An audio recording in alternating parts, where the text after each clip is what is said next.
A bulldog that snores like a bear, or a boxer that never stops bouncing? What's your pick?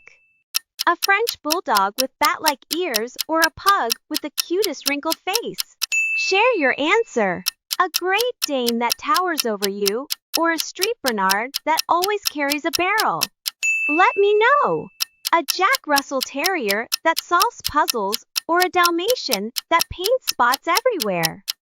Drop your pick. A Maltese that loves to dress up, or a Yorkshire Terrier that loves bling? Comment your choice.